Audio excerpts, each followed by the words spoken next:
Okay, welcome to Date with Courage, Clarity and Confidence, this free workshop. And I've invited you to say in the chat where you're from and your biggest dating challenge.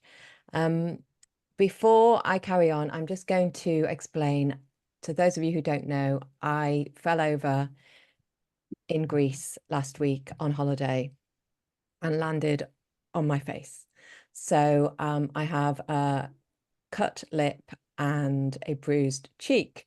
So it's not the best look for showing up for this workshop, but I'm here anyway. I am fine.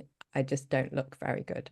So I am going to just show you my face. So be aware that, yeah, I don't look too pretty right now, but this is relevant. I'm going to use this as part of the, so here's my face. Welcome to those who haven't seen my face before. It doesn't normally look like this, but it is healing, and yeah, and there's lots to learn from my experience of falling on my face. So I will go back to the share and then I will come back later. Okay, so there's a few comments in the chat in terms of seems like, finding someone to date, finding someone who is decent enough or who we want to date. The word decent has come up a few times, finding someone who's worth dating. So we're going to look at that. Seem to attract much older men, not men my age. Okay, so there are some challenges there. I'd love you to, as we go on, I'd love you to type any questions in the chat. I'd like you to share any comments. I'd like you to reflect on the exercises that I suggest. There will be a time at the end when I will switch off the recording and we can all have a conversation if you would like to do that. There'll be an opportunity for questions at the end, and I'm also going to share a little bit about the work that I do. So just a little bit about me for those who are new to me and my work, in particular in relation to my romantic relationships. I have gone from love stuck to loved up, or maybe love stuck to love struck. I wasn't sure which was the best alliteration, but I've had many of the challenges that you describe here, and that many of my clients have. Long periods of singleness, dating people who were emotionally unavailable, not valuing myself in relationships, not being able to find someone worth dating, etc., etc. I transformed all my relationship patterns. I stopped dating unavailable men. I started being open to emotionally available people. And I, 5 years ago, this weekend, got married to my husband, Bill. And back in 2017, I wrote my book, How to Fall in Love, which was a few years into my relationship. And since then, I have coached women all over the world and men to love themselves, to find healthy love, to create a beautiful life. Thank you. If you haven't read the book, it's recommended there in the chat. And I have success stories of people who have, it's not just about finding the other person. In fact, I coached somebody this morning who said, and I know this is a bit of a cliche, but she said, she got herself through my coaching and my program to a really wonderful place in her life where she felt really, really good on her own. And surprise, surprise, she has just met somebody. Now, I know that doesn't happen for everyone, but I think that's a really important journey. So I support people to go on that journey to change their relationships with themselves, to find healthy love, to understand their patterns, change their patterns. So I also speak on well-being and mental health, and I'm a TEDx speaker. You've heard about my book. I am writing a novel which fictionalizes a lot of the work that I do around healthy relationships. I host retreats for women and my How to Fall in Love group program, which I'll tell you about later. Today, we are going to cover how to date with confidence. Now, confidence covers many things, but healthy self-esteem, self-worth, self-care, and lots of other things. Knowing our worth and our value, being connected to our intuition,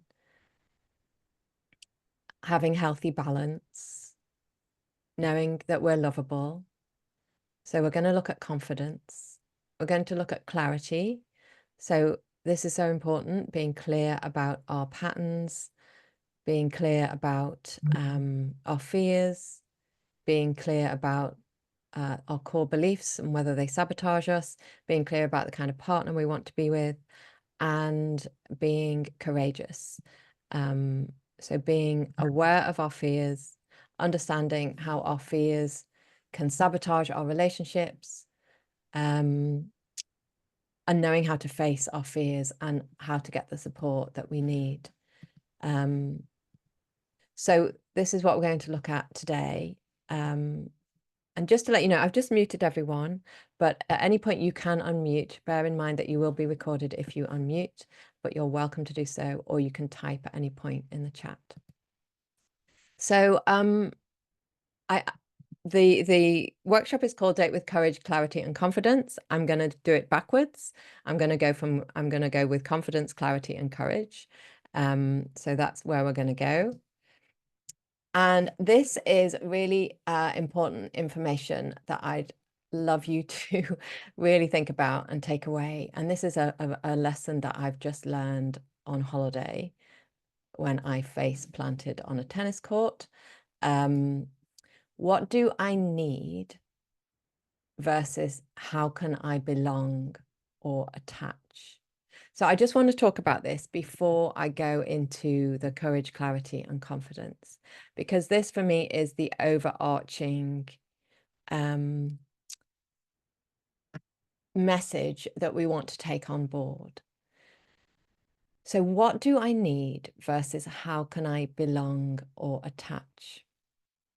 So I talk a lot in my work about a hunger for attachment, a hunger for belonging. So some of you, those of you who worked with me, I know, and perhaps all of you have had some challenging experiences in your lives, perhaps your early lives, that left you with some unmet needs. Perhaps you didn't attach to your primary caregivers, your parents. Perhaps you didn't attach to your siblings. Perhaps you didn't feel emotionally secure or safe. Perhaps you had a hunger for belonging because you didn't feel like you belonged in your family. So these are often, in my case and in the case of many of the women I work with, these are unmet childhood needs. A need for attachment and a need for belonging. And when they go unmet in childhood, they become hunger. They become a craving. And what happens in those moments, so when we see that there's an opportunity for attachment or an opportunity for belonging, we then override our needs because the craving has kicked in. And for me, this is really important in life and in relationships. So I'm just going to stop the share for a moment so you can see my beautiful face, because I just want to explain a little bit about how my accident happened and how my hunger for belonging and attachment overrode my intuition and my sense of what I needed. So I was playing tennis in Greece. Well, actually, I wasn't playing tennis in Greece. I was having dinner in Greece, and I decided at 9 o'clock in the evening to go to the social event on the tennis courts. Now, my intention was to play paddle, which some of you will know is a new sport, shorter rackets, shorter court, and I had played it earlier in the week. And that was my intention. And because I don't play tennis anymore, because I have hypermobile joints and my wrists aren't very good at tennis and my knees aren't. So my intention was to play paddle. So I go down to the courts, and there's no paddle, and we are invited to go onto the courts, and there's like 20 people on one tennis court, and it's fun tennis, kind of tipsy tennis, because a lot of people were quite drunk. I wasn't. And there was a sense of my intuition, what am I doing here? I don't want to play tennis, and this doesn't feel very safe. But I stayed. I didn't leave the court. I didn't think, I'm just going to sit this one out and see what's going on. I didn't think, I'm going to express my needs. I did express my needs. I said, when is the paddle happening? And they said, oh, don't worry, just go on the court. So I overrode my needs and my wants and my intuition. And on my second hit, I fell flat on my face. Despite having like good shoes on, and in fact, my shoes were probably too grippy. But this, for me, I was in my therapy session the other day, and my therapist said, what happened? Like, what happened? How did you end up on a tennis court playing tennis when you didn't want to? And I relate this, and hopefully you can relate this too, to relationships, because at some point, something happens to us.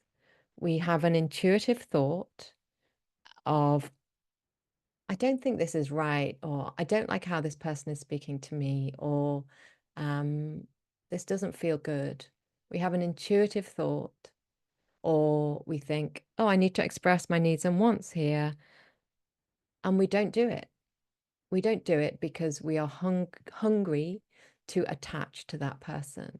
We are hungry to belong.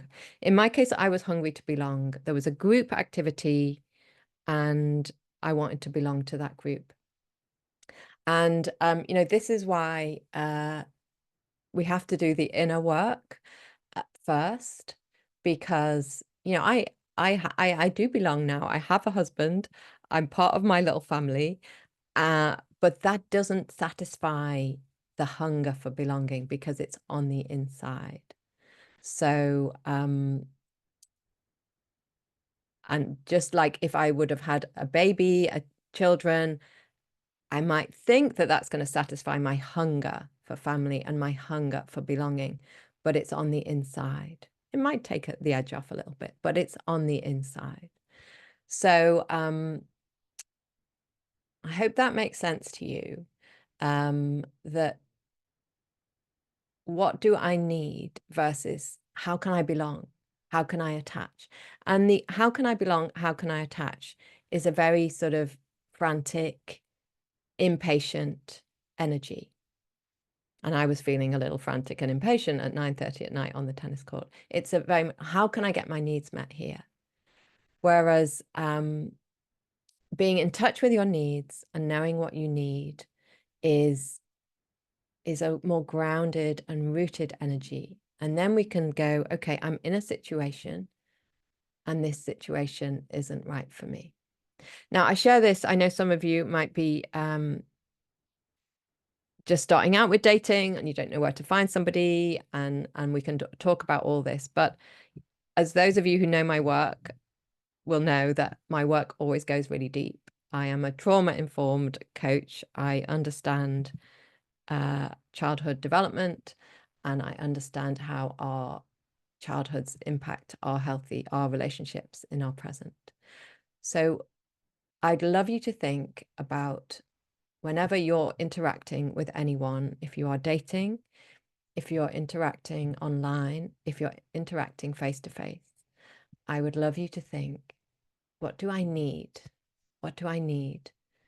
What do I need in this moment? What do I need next week? What do I need on my date?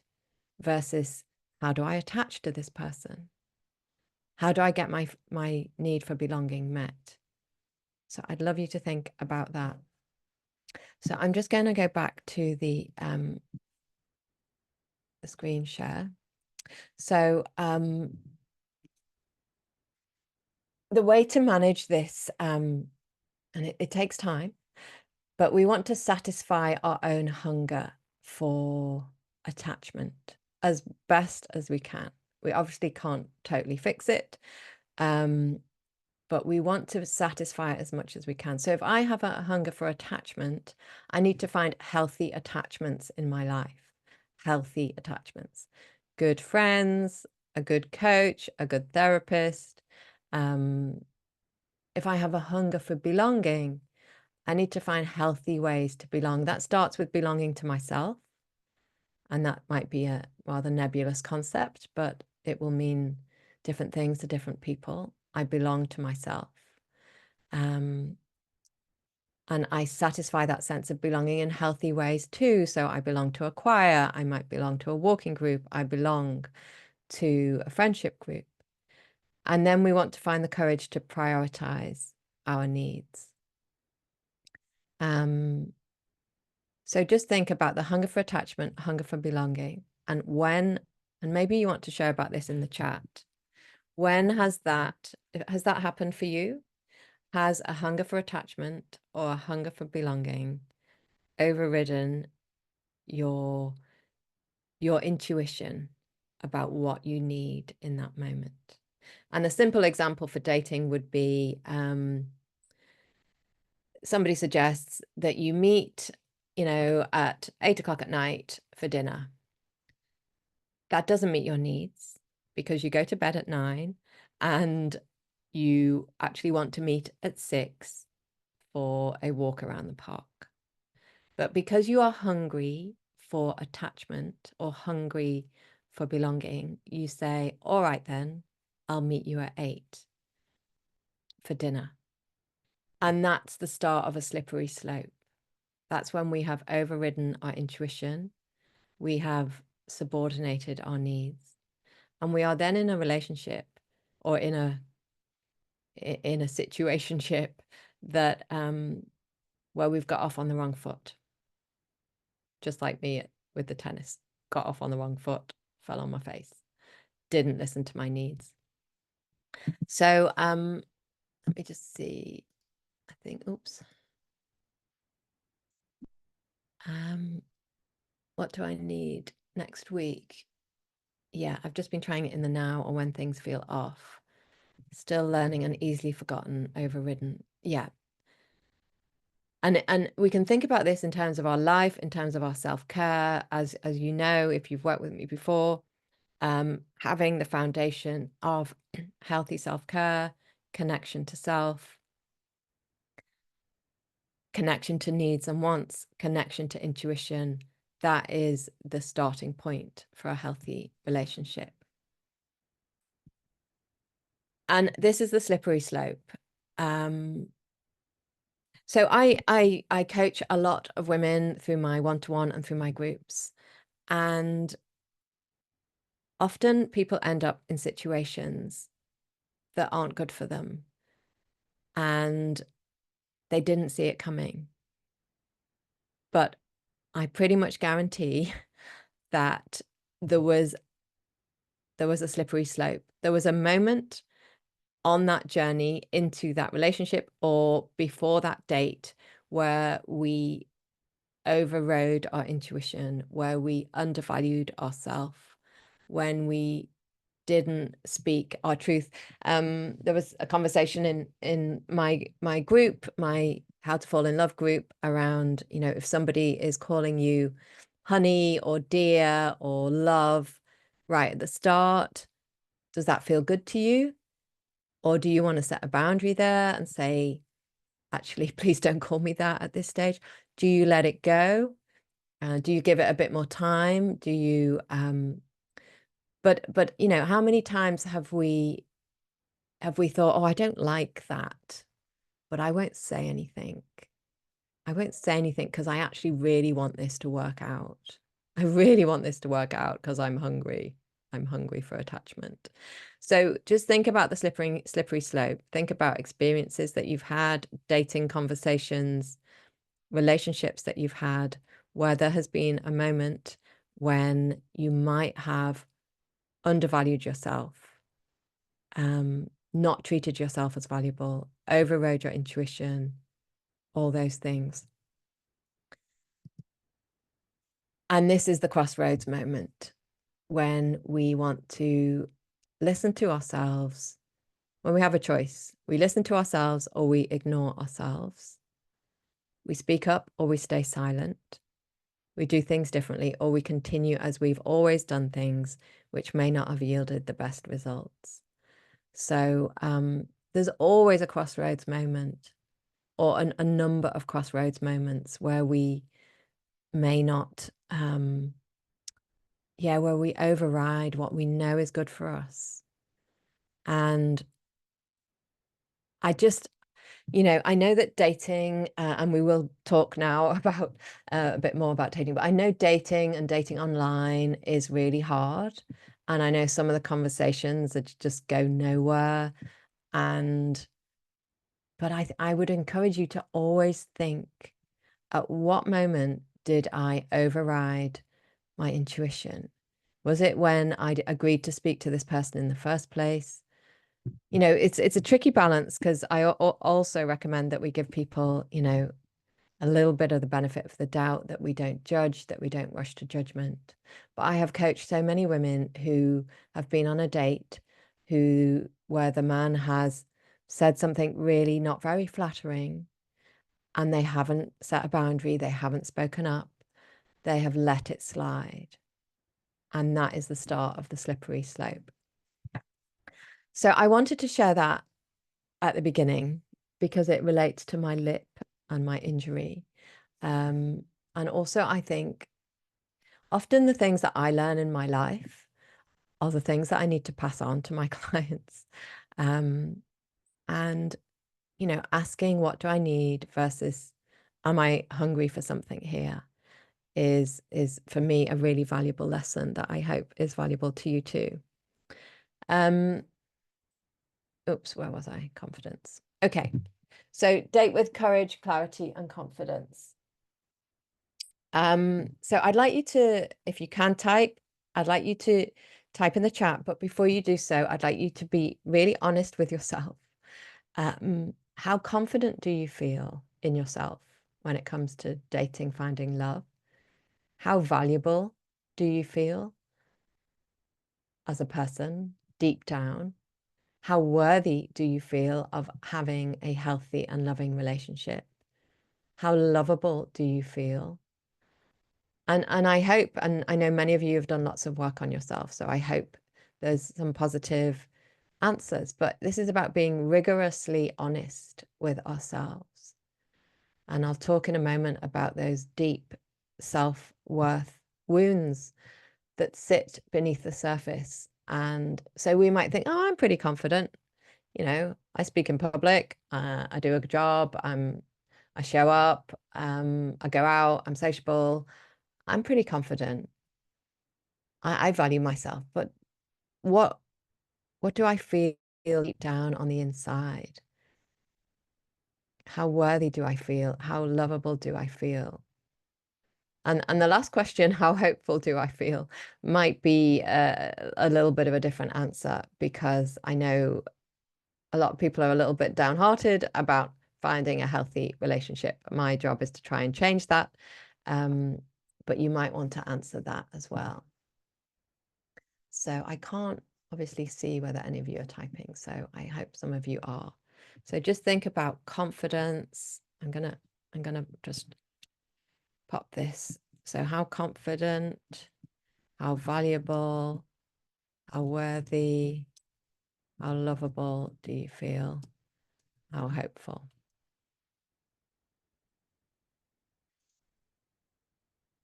So I'm just going to give you a moment to do that. And if you're watching on recording, this is your moment to pause the recording, really think about these questions, journal on them, write about them.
Oh, can you hear me now?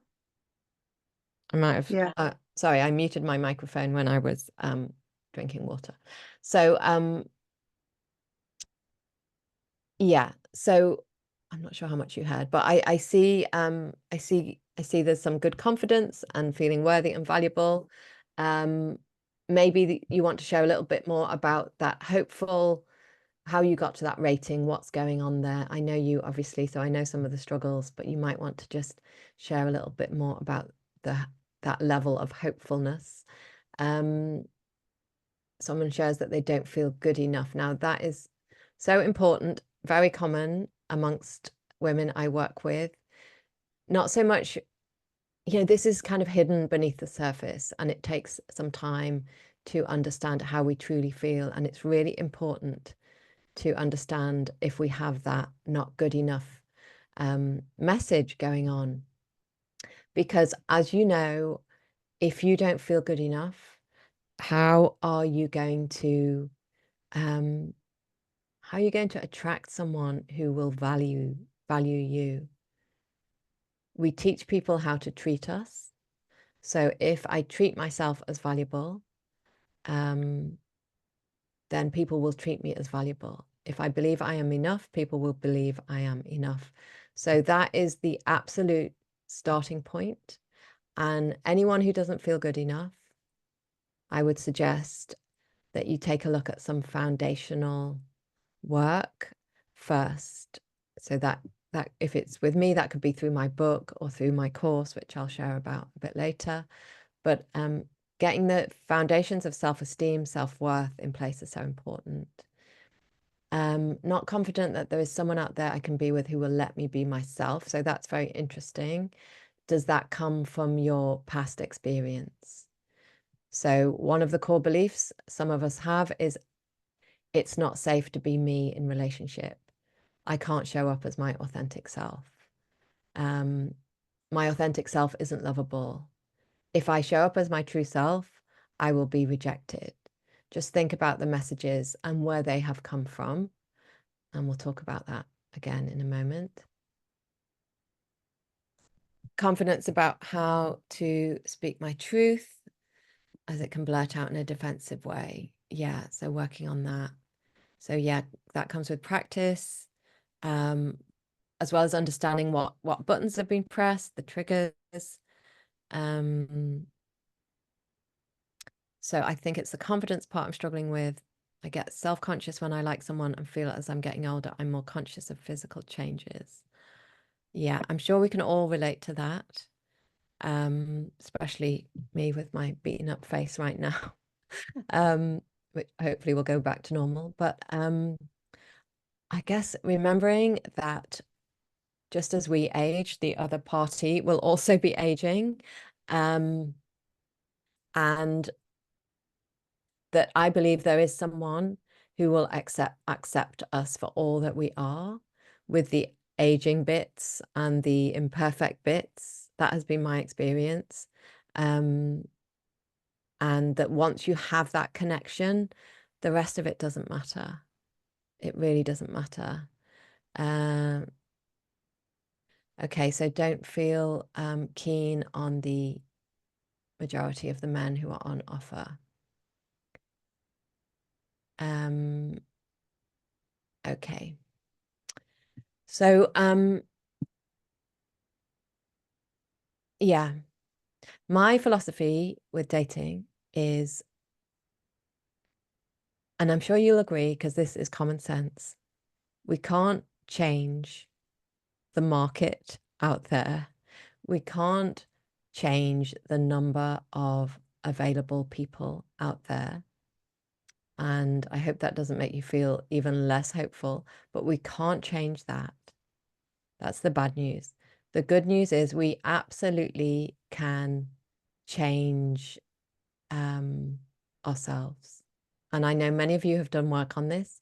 I believe that if we're not meeting the right person, I honestly believe that there is still more work to do. And I say that because I believe it. So although there are challenges in the market, in the marketplace, I believe you know, I wouldn't be doing this work if I didn't believe that there was something that we could do about it, and that something lies with us. So I'm going to move on. But just before I move on, just bear in mind that if you are feeling any of these things, that I'm not enough as I am, that it's not safe to show up authentically, that that I'm not good enough, that I won't be accepted as I am at my age with my body, then that is the energy we are putting out. And that leads us to accept people who aren't right for us. It leads us to reject people who are right for us and to accept people who aren't. It leads us to accept poor behavior, comments that don't sit right, all these things that are at the start of the slippery slope.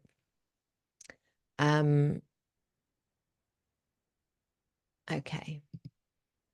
So talking about the self-worth wounds, this is a picture of me as a little girl. For many of us, these self-worth wounds go way back. They are often connected to how we connected emotionally with our parents, or how they viewed us, or how they treated us, or what was going on in the household, whether there was dysfunction or alcoholism or emotional neglect or abuse or any of these things. And this could also happen later in life at school, could happen with siblings. But, you know, the work that I do is all about understanding these self-worth wounds. So just thinking about, you know, dating with courage, clarity, and confidence, with the confidence being self-esteem, self-worth,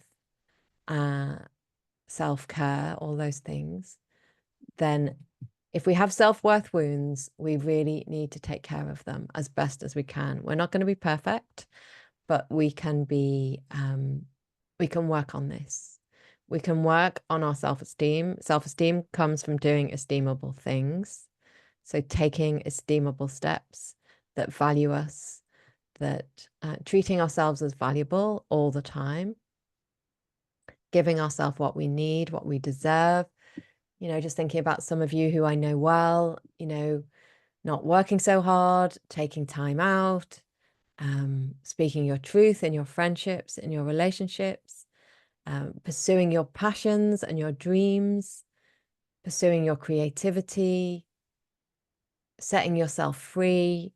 All of these things are ways to address these self-worth wounds, because the self-worth wounds go across the board. I don't feel I'm good enough to pursue my passions or pursue my dreams or pursue my creativity, or I feel I have to give too much at work because I don't feel worthy or valuable.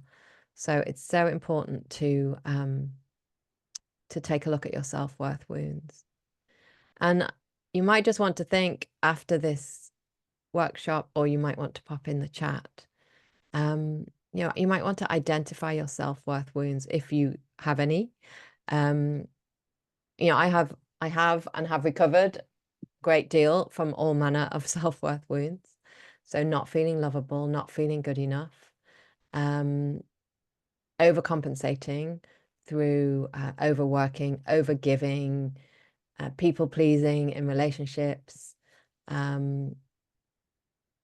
Yeah. So think about your self-worth wounds. So some practical steps that you can take. So this is, some of you will have heard of this before. You need a self-worth action plan, which I call SWAP. So this is where you swap things that are harming you for things that don't harm you. This is where you swap self-harm for self-love, self-abandonment for self-care, self-criticism for self-compassion, self-punishing for self-loving. So I wonder which one of those, if any, you can relate to. I'm just thinking specifically about self-criticism and how hard it is for many of us to be compassionate towards ourselves. I'm thinking about self-punishing, how we give ourselves a hard time. I've certainly given myself a hard time for playing tennis at night and falling on my face. As if I wasn't beaten up enough, I'll just beat myself up a bit more. Abandoning our needs, not taking care of our needs. So what can you change? And I'd love you all, if you can think of something, to pop one small thing in the chat that you can change to build your self-worth. And it could be, I'm going to stop chatting to that guy on the internet because he's not very respectful. It could be, I am going to pursue my creative dream. Could be, I'm going to leave work on time.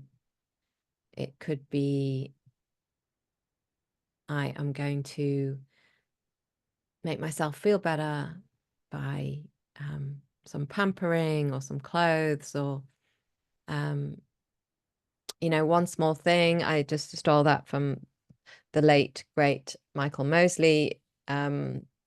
One small thing was, he had a podcast called One Small Thing. What small thing can you change in order to date with more confidence?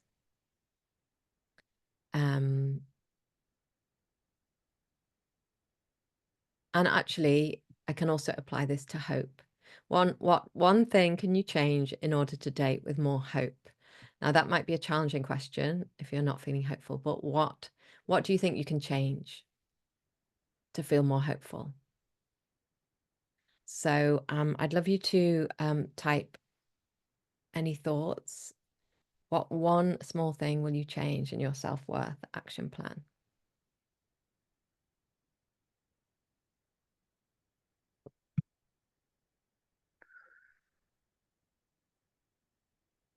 I'll just give you a minute.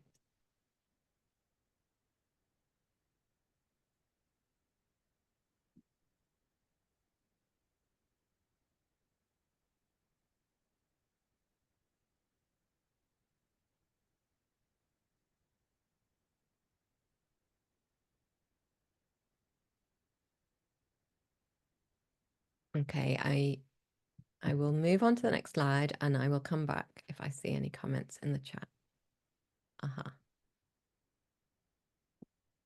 Okay, great. Doing a workshop on revamping my wardrobe to dress for success and find a style I can feel more confident in. That sounds really brilliant. That sounds, yeah, I know people who've done that kind of thing, and I know it's really helped with their confidence. So that sounds brilliant, and I'd like to do that myself. I will stop being self-critical. Okay, brilliant. Now that's going to be that needs to be a daily commitment, because self-criticism is very subtle. It pops up all the time.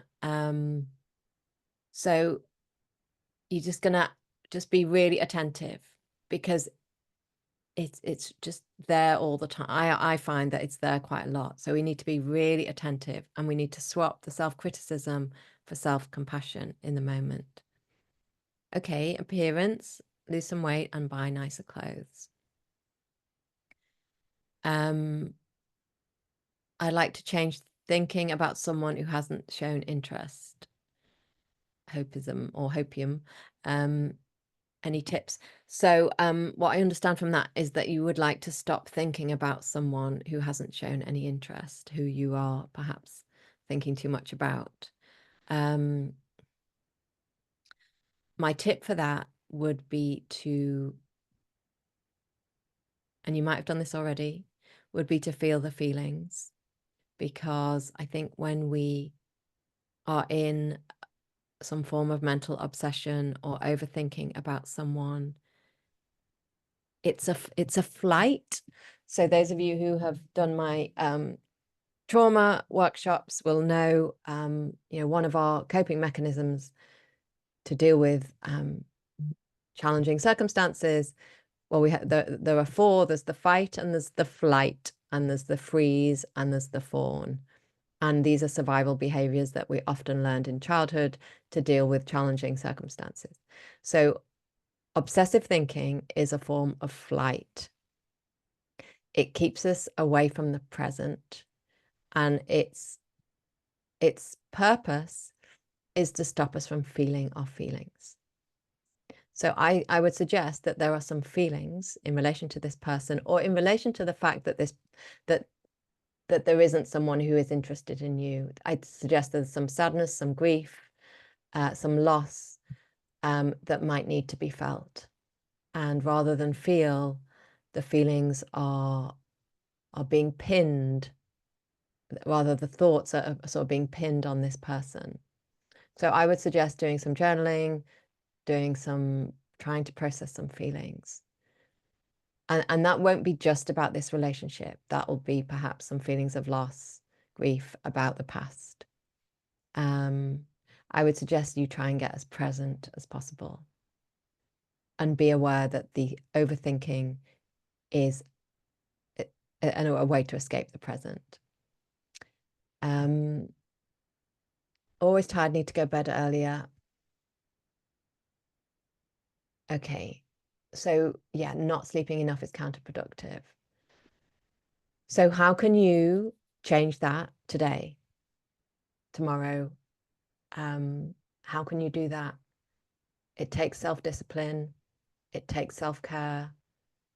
It takes for some of us, it takes an understanding of what happens when we go to bed. Perhaps there are some feelings about like switching off the company of the TV, or going to bed alone, or being alone with our thoughts. There might be some resistance. So that might be worth looking at. So think about your self-worth action plan. I'm talking about one small thing here, but you can have as many things as you like and that are manageable. So I'm going to talk about clarity next.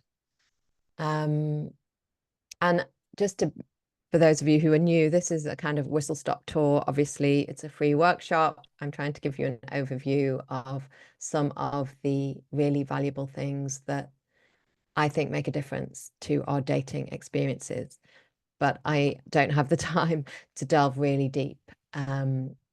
So I'm going to give you an overview of clarity and what I think is important in this area, but there is always more to look at, and you can come and speak to me about how to look at this further. So clarify. Here are some of the things that I think would be worth clarifying. That's a picture of me on my wedding day. The kind of partner that you need. I think that is worth clarifying, rather than the partner that you think you want. So I chose the picture of me and my husband because I spent quite a lot of my dating life dating people who I thought I wanted. And I would include in that people who were like a bit edgy, very ambitious, very driven, people around whom I felt kind of on edge, excited, but not excited in a good way. And when I met my now husband, the first thing I thought about him was that he was kind and that he had a really grounded energy. And I didn't think I wanted those things. They weren't high on my list of requirements. You know, I had other things on my list of requirements, but kindness and, you know, a sense of like grounded energy, they weren't on my list because I wasn't particularly grounded myself. So I suggest you get clear on the kind of partner you need, not necessarily the one that you think you want. And when we try and figure this out, it's often worth, you know, I needed someone to counterbalance my rather sometimes frenetic energy. I needed someone to counterbalance my highs and lows. So my partner is very steady. I'm more of a roller coaster. I dated roller coasters in the past because I thought that's what I wanted. I needed someone steady, not a roller coaster. I wanted someone who was like super successful career-wise and all these other things, whereas I just needed someone by my side who would love me and be kind and compassionate and supportive. And I wouldn't have said those things in my 30s. And I also suggest you clarify how you want to feel when you're with the person versus what you think about them. So often, as intelligent women, we often overthink, like, will my friends like that person? Will that person fit into my friendship group? Is that person too old? Is that person too young? What about their career? It's not very good. We think these things. And I suggest that you clarify how you want to feel with the person. So now I understand that how I want to feel next to someone is at peace, safe, authentic, like able to be real and authentic. I want to feel accepted, supported. I also want to have fun, obviously, and have a companion. So how do you want to feel with that person? And previously in my dating, I would feel kind of edgy, not at ease. I would feel insecure, unsure of whether they like me or not, on edge. And I thought that was like normal, and it kind of made me feel alive. All the uncertainty and the guessing and the insecurity. I don't want to feel like that anymore. I want to feel stable. So think about how you want to feel with the person. Something else that is so worth clarifying are your relationship patterns and the roots of those patterns. Now, those of you who've worked with me before will know that this is really key to the work that I do. Why do I keep following a certain pattern? And that pattern could be, I can't find anyone to date. There is no one to date. I'm not dating. It could be, I keep dating a certain type. It could be, I date, then I break up, or I push people away. I reject people who might be good for me. So you want to think about your patterns and the roots of those patterns. And the roots of your patterns will generally lie in your early life relationships. You want to think about your self-sabotaging beliefs about relationships. So this was touched on earlier when someone mentioned something about not being accepted for who they are. So that comes from a belief of, if I am my authentic self, I won't be acceptable, or I won't be accepted in a relationship. Other self-sabotaging beliefs, which we might need to uncover because they're not always that obvious. I believed that a relationship would trap me, that it would take my freedom, that it would, I also believed that I wasn't able to be faithful. I believed that it would be boring. I believed that I would get bored and leave, because my template of relationships came from my parents, where there was infidelity, a very quick disconnection. My mum ended up with a pretty tough life. So I understood that relationships would lead to the marriage that I saw when I grew up, which was broken, unhappy, unfaithful, and that my life, if I got married or was in a relationship, would lead to my mother's life, which was broke, struggle, lack of freedom, too much responsibility. So think about, if you have any that you'd like to share in the chat about your patterns or your beliefs, please do so. And the other thing I suggest you clarify are your fears about relationships. And again, those of you who've worked with me will have a long list of your fears because you'll have done this work. I'll reel some of mine off, and feel free to share yours in the chat. You might not be aware that you have all these fears. fear of rejection, abandonment, being seen, not being accepted. Sorry, just mute everyone. Oops, not going there yet. Fear of getting bored in a relationship, fear of the other person being unfaithful, fear of me being unfaithful, fear of getting hurt, fear of not being seen, fear of not being able to achieve my goals in life. So I suggest you get really clear on your fears as well. So if you have any patterns or beliefs or fears that you'd like to share in the chat so that you feel less alone and others feel less alone, please do that. If you have any thoughts about the kind of person that you need to be with rather than the one you want, have a share about that in the chat. If you know how you want to feel when you're with the person, you can share about that in the chat.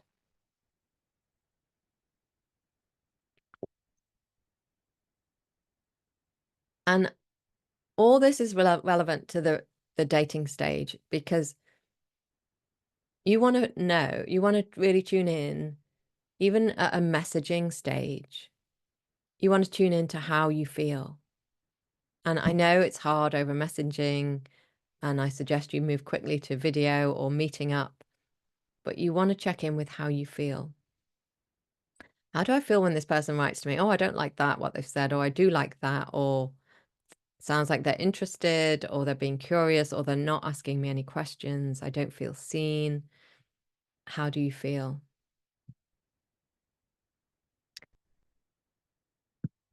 So I'll move on, but feel free to share anything that comes up.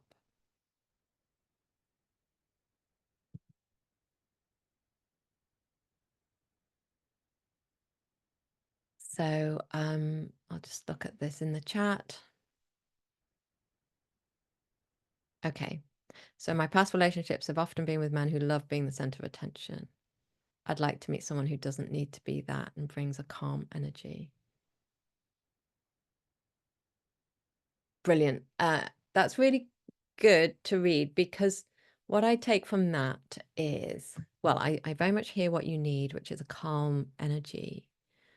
I just have a suggestion from that intuitively, that maybe you need to be a bit more the center of attention in your life.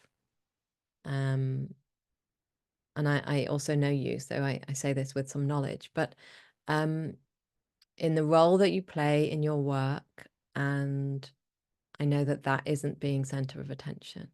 So it seems like in work, you're also drawn to people who are center of attention. So I just like you to consider, how can I be more the center of attention in my life, in my work, in my creativity, in my relationships? How can I, and I'm not saying you become really arrogant and anything, it's just elevating yourself to an equal status.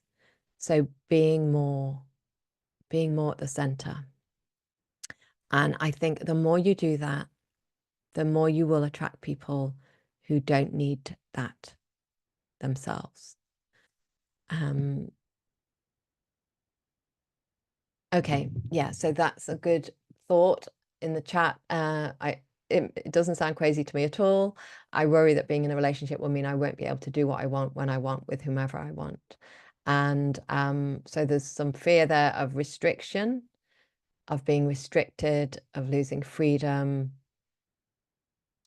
And I guess with all relationships, there's a little bit of compromise that's necessary in order to preserve the relationship. But I wonder if that fear, that feeling, that fear comes from what you witnessed in around you when you were younger, what you witnessed in others' relationships, perhaps even now, what you witness in others' relationships. Do you witness relationships where people are not free to do what they want? And yeah, and is that fear blocking you? but it doesn't sound crazy to me at all. It was exactly something that I also felt. I just wanted to pull out this pattern of emotional availability because it's very common. People who often come to work with me fall for emotionally unavailable people. And by that, I mean they might be in a relationship with someone else. They might be married to their work. They might be drinking too much. They might be disconnected from their own feelings. They might be living a million miles away. They might not be available for a relationship. They might not be able to open their hearts to love. So many of us fall for emotionally unavailable people. So that's the pattern. And then we dissect that pattern because, obviously there's a problem out there. Like I keep falling for all these emotionally unavailable people out there, but I am the common denominator in that behavior. So we look at ourselves because we can change ourselves. So I used to do this, and then I dissect my behavior and I see that I'm afraid of rejection, I'm afraid of abandonment, I'm afraid of hurt, and therefore I am emotionally unavailable myself, and therefore I choose subconsciously emotionally unavailable people. So this for me was kind of a lightning bolt moment when I realized that the problem wasn't out there, the problem was in here. And it was a difficult lesson, but it was a transformative lesson. And although I don't dismiss the challenges out there, I do believe that the solution is in here, inside ourselves. I absolutely believe that. So although there might be a small number of available people who we find attractive, there may be only a small number of decent people. I believe they do exist. And that the more we keep changing and transforming ourselves, the more we will find those people. And ultimately, we can't change what's out there anyway. So we can give up. That's one option. Or we can change what we can. And that is ourselves. And I believe there's always more we can do. We can process our fears. We can become more emotionally available. We can take better care of ourselves. We can try and feel more valuable. We can value ourselves. We can invest in ourselves. We can pursue our hobbies. We can take courageous actions in our best interests, which may be uncomfortable, but will be transformative. So think about what you can change, and think about, just whenever we see the problem out there, I'm not denying it or minimizing it, but I'm only telling you what I absolutely believe, which is the solution is in here, inside us. So moving on to courage. Oops.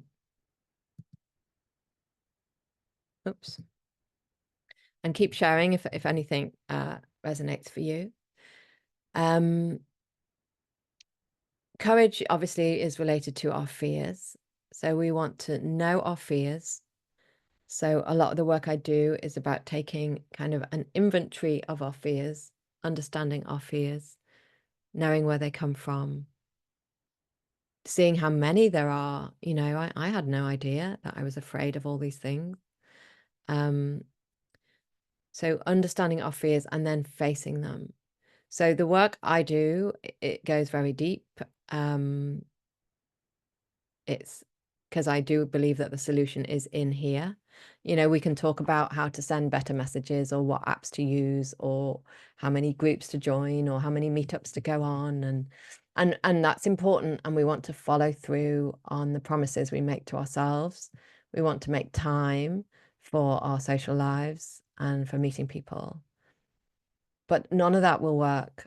None of that will make any difference unless we do the foundational work and have the courage to delve deep. And often this involves feeling pain and processing pain. So feeling past hurts and processing past hurts, asking for help, getting support, bookending with others. By that, I mean, if you're going on a date, I suggest that you bookend it at the start by talking to someone and saying, I'm going on a date. I commit to showing up authentically. I commit to staying until 9 o'clock, and then I'm going to leave and go home. And then on the way home, you tell the person, right, I'm on my way home now. I showed up authentically and I left on time. And this is support and accountability. And I think it's really important because sometimes we can't, although we are wonderful people, I can't always trust myself to take the right steps. I can't because I come from a dysfunctional background and I have lots of different wounds, and these wounds become blind spots. So these are our blind spots. There's a blind spot, obviously, when we're driving, and we all have our blind spots, and that's why we work with a coach or a therapist or we join a group, because we all have our blind spots. So, I needed my therapist to point out that I had a hunger for belonging, which is why I stayed on a tennis court with a load of drunk people when I didn't feel particularly safe and I didn't want to play tennis. So, or if you go on a date and you think, oh, this guy's really nice or this woman's really nice, and they just said something that, oh, they just told me about a past relationship and that doesn't sound very good at all, but I'll let it go. I'll let it go. That could be a blind spot where you're not seeing something. And this is why we need other people to help us out and say, what about that? Or if you're rejecting someone, this comes up a lot in my work. Like, actually, there's one of my clients who's getting married very soon, and a couple of clients actually who have got married who initially were very unsure and almost rejecting of the person that they have now married, as I was with my husband, I have to say. I was very unsure about him and I rejected him several times, actually ended the relationship several times. And I had someone to help me to see my blind spots, help me to see that I was rejecting this person, not because they weren't right for me, but because I was afraid. So we need people to help point out our blind spots. Let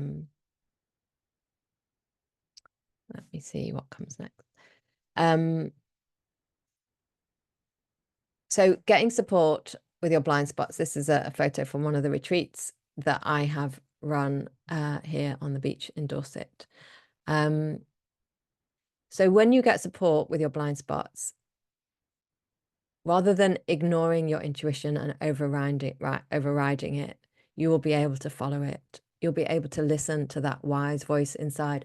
And we can create this ability ourselves. We can develop this ability to listen to our intuition ourselves.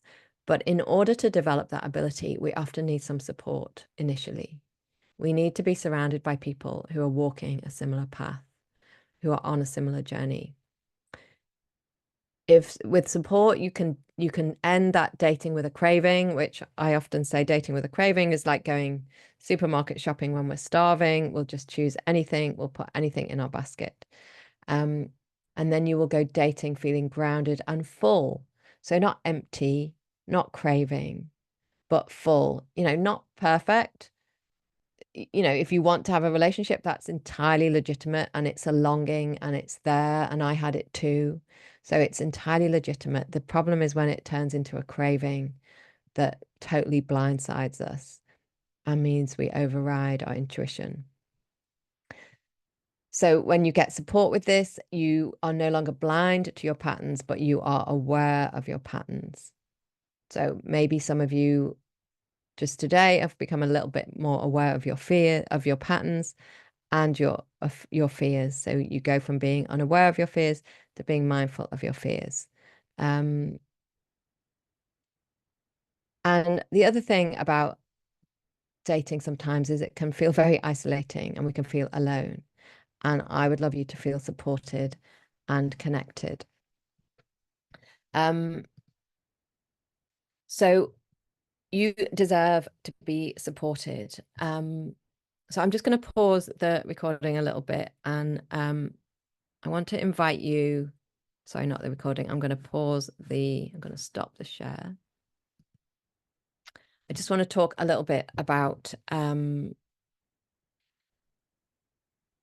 about what we've covered and why it's important. So if you think about courage, clarity, and confidence, and really, I would love you to be able to say that when you go dating, you feel courageous, clear, and confident. And I just wonder if you are able to say that, if you feel that you have clarity on the things that I talked about, if you have a good sense of your fears and feel able to face them, and if you are confident and if you have the self-worth. And I know this is a journey. We're all on this journey.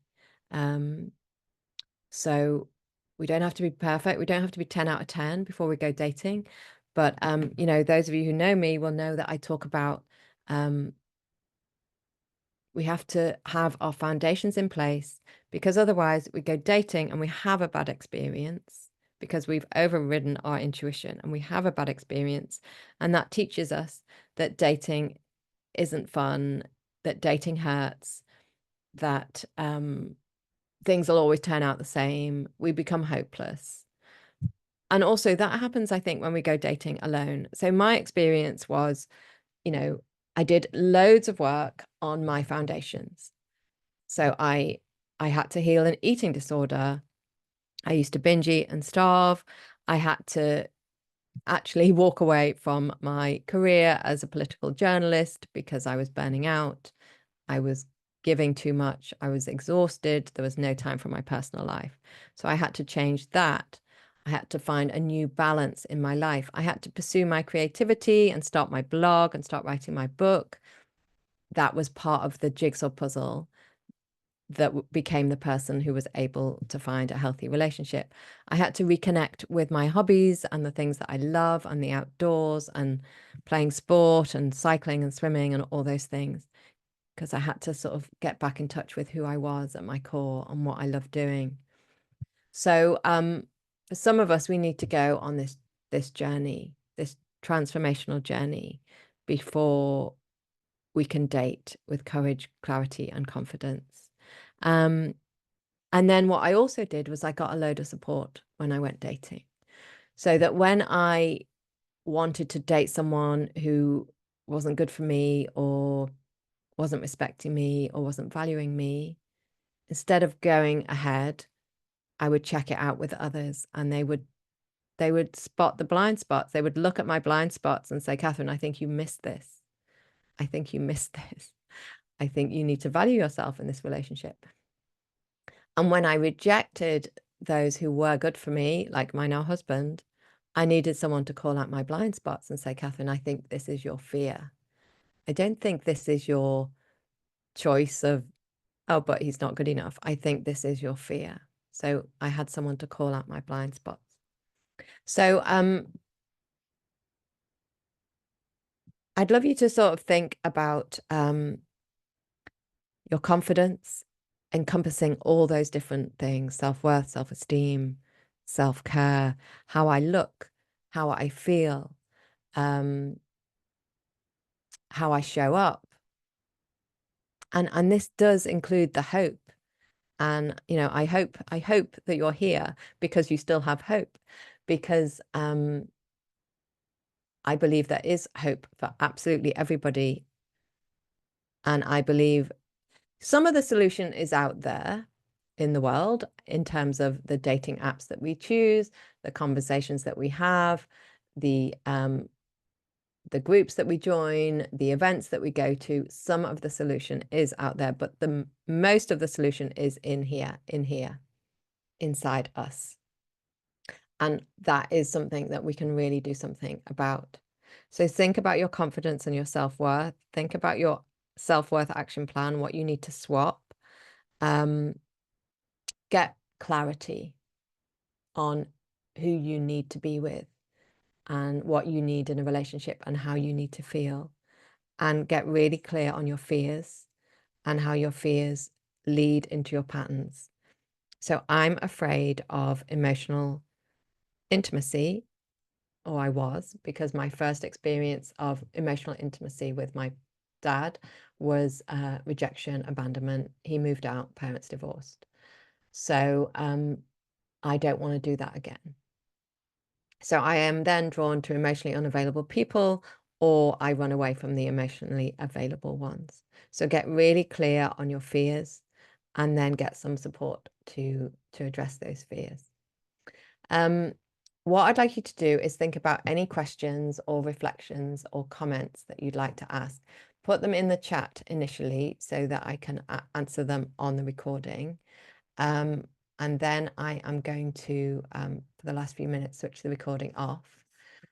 You can also ask them out loud, but do that in a moment. I'm just going to run through, oops, I need to go back to here. I'm just going to share a little bit about if you'd like to work with me and get support. I'm just going to run through what is coming up.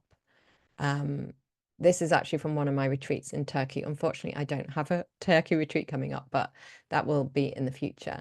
But this is an idea of just picture this, picture this virtually. This is what I want you to feel. I want you to feel supported by others, by me and by others on your dating journey. So if you would like to work with me, I have a group program resuming. The doors are opening on July the 1st. So that's next Monday. It's a How to Fall in Love group experience. And there are two elements: laying the foundations or dating with courage, clarity, and confidence. You can choose one or the other. I have a few women who are now moving into date with courage, clarity, and confidence. You can also start with the foundations if you're at that stage. We meet on group calls. We have a supportive online group. And this is for you to bring, not only to build up your confidence and your courage and your clarity, but for you to bring your dilemmas and to feel supported and to have accountability and people to bookend with, and also to have really insightful feedback on your questions and struggles. If you'd like to explore one-to-one coaching with me, please get in touch. I will put all the details in an email tomorrow with the recording. Or I have numerous self-paced courses ranging from how to find an emotionally available partner to how to reconnect with your true self, to how to understand your dating triggers, how to overcome codependency. So really useful workshops and courses. I just wanted to share a couple of comments that show how I work. So Pip worked with me and has had a really transformative experience. So very quickly, you opened my mind to what has actually been going on in my relationships my whole life. So I really pride myself on seeing things quite quickly and helping, really shining a light on areas of confusion and doing that quickly. And I do that quickly because of my experience, my personal experience, and because of the experience of working with lots of women. And, this particular person has had a really transformative experience. And I spoke to her today and everything has changed in a really positive way. Alice is often on my call. She's not here today because she is in a healthy relationship. I feel like a different person, and I'm not exaggerating. Just some comments about facing your fears from two clients who married last year. These are people who needed help to understand what that instinct was, that I need to reject this person, or I don't like this person, or this person triggers me, or I'm judging them or criticizing them. to get over that hurdle, because that was fear. That was fear. And this is someone who was part of my group program, who is marrying very soon.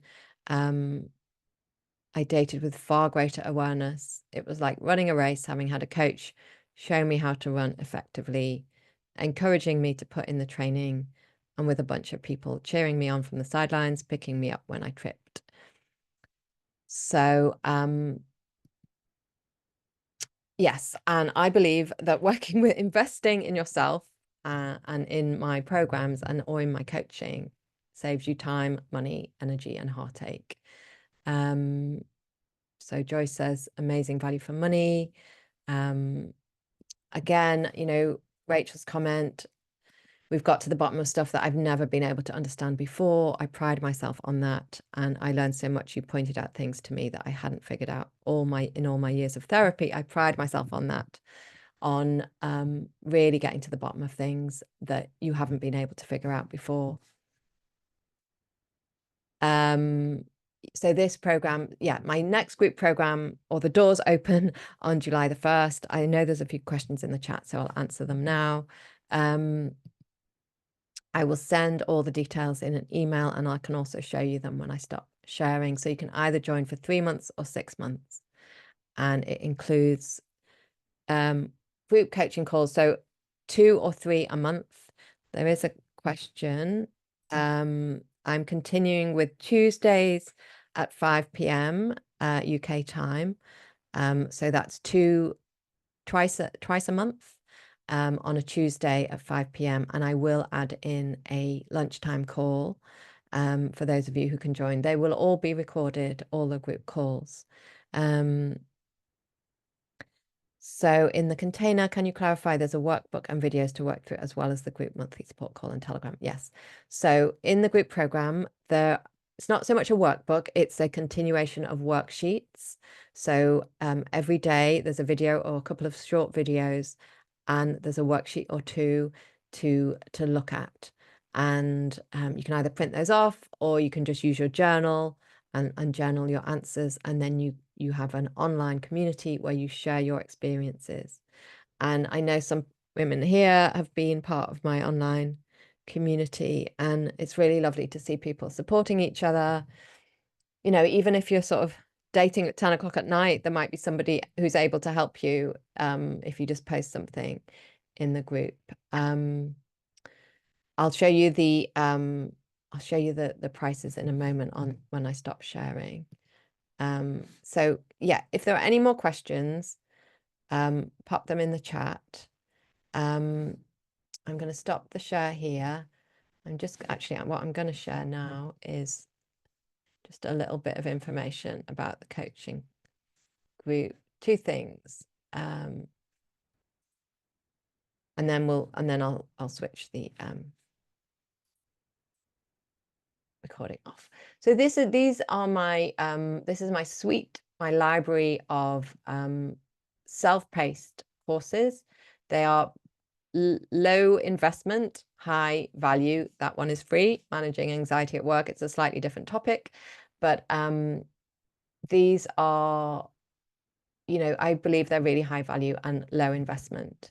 So these are all available, and I can put that in the and you can also take the group courses. You can take them as a self-paced.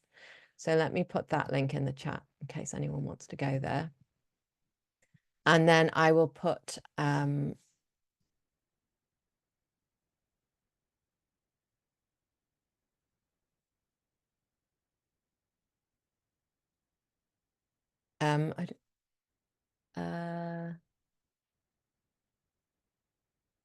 don't forget to add that the investment includes all your training and the work you do before and after each call.